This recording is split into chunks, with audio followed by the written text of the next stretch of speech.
Urgent trading news for traders who don't want to pay the IRS money for no reason. Again, there's one IRS trading rule that if you do not follow, you will have to pay money for up to $5,000 or more, even if you had a losing year this year. Which means even this year, if you lost money, you'll still have to owe the IRS money because you didn't pay attention to this one simple IRS rule. Not only that, it needs to be done by November 30th. So if you don't look into this and you don't take care of this by November 30th, then the IRS will screw you over. So let's take a look at this. It's called the wash sale rule, and I want to show you how you can know if you are subject to it and how to get around it. And again, you have to do this by November 30th. So let's dive in. So this rule is called the wash sale rule. So again, if I can do this here, it's called wash sale. And what this essentially means is that if you are in a trade and then you sell that trade for a loser because it's your stop loss or whatever, you just want to get out of the trade to get into a new trade, whatever it is, if you have a loss on a trade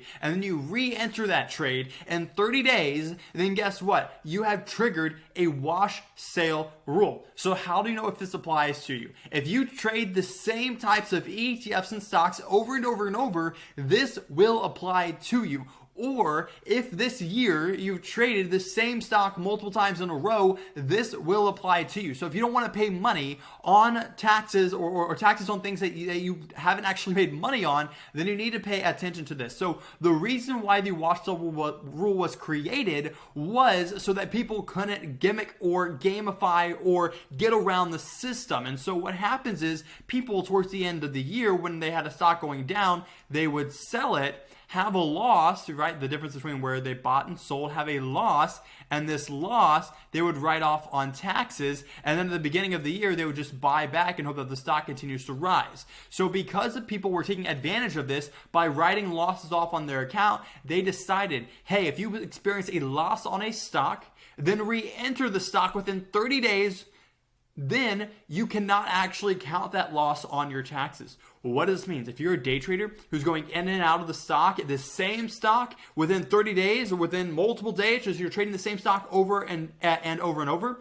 especially if you had a losing streak this year, that means each loss you had and you re-entered to make more money and you ended up losing, those losing streaks are compounding and you can't actually deduct those losses from your trading. So that means, let's say, net your account is down because you had a losing streak on one stock, but then on another stock you made money. The only thing the IRS will look at is where you made money there. You won't be able to deduct these losses. And so you'll have to pay taxes on the money you made here, and you can't deduct these losses to offset it even though your account is in the negative. So how do we get around this? Number one, you need to contact your broker or look at your tax report statements. You need to understand, hey, do I have any wash rules right now? And so the way that you look at that is by contacting your broker or simply by looking and understanding, have I traded the same stock over and over and over, and have they been losses? The way that the wash rule works, again, I need to be completely clear here, I'm not a tax expert. This is just my experience with trading and working with tax experts over the last 5 years of trading and doing all this, this is how it works. Is that the wash sale rule is just a deferment. So what happens is once you re-enter the trade, that loss you had is deferred until you finally close that trade and keep it closed for at least 30 days. So what this means is if you've been trading the same stock all year over and over and over and over, and you've had losses that have been compounding in deferment, and you want to take those losses and use those losses to offset your taxes with so that you don't have to pay taxes on it, right? Because your account's down, you shouldn't have to pay taxes. So if you want to take those losses and actually use them on your account, what you need to do is by November 30th, if you've been trading the same stock, you need to stop trading it. Why? Because you need to wait at least 30 days for all those deferred losses to kick in as actualized losses in the IRS's eyes. And so what that means is November 30th, we're going to say November 30th, do whatever you want up until November 30th. But once it hits November 30th, these stocks that you have traded over and over and over back to back, you need to stop trading.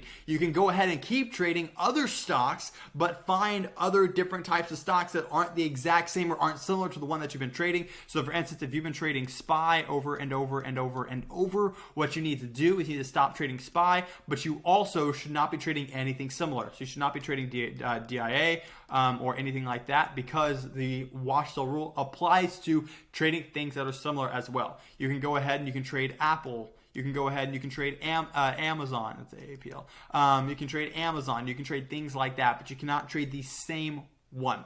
And so again, you need this by November 30th, so that by the time we hit the end of the year, December 31st, what's going to happen is the watch sell rule will kick in because won't kick in because you've held it for at least 30 days. And so now all the deferred losses you have will be able to be actualized on your year's taxes, on 2023's taxes. And so again, this works for every single year. So I realize I've given you a lot of information, so let me simplify this one last time real quick. The IRS has a rule called the wash sell rule. It prevents you from taking losses at the end of the year and writing them off. So if you re-enter a trade, you won't be able to write off those losses. Those losses get deferred. Those losses get deferred until you don't enter that same trade for 30 days. So November 30th, you need to stop trading the stocks that you trade back to back to back to back and wait until December 1st to start trading again, so that by the end of the year, you have realized in the IRS's eyes losses that you can then deduct on your taxes. So that even if you made money in other places and your account is down negative because of these losing streaks, guess what? You can still offset those losses. So this does not mean you have to stop trading. It just means stop trading the same ones you've been trading over and over and over and do something different. Anyways, that is my urgent trading news. I hope this helps you if you didn't know about it, or if you want more info, please consult a tax expert, as I am not that. But if you think this will help a trading friend of yours, please send it to them, because this is very important and can screw up some people when they start doing taxes later in the year. Anyways, guys, see you later. Hope you enjoyed it, and I'll see you in the next video.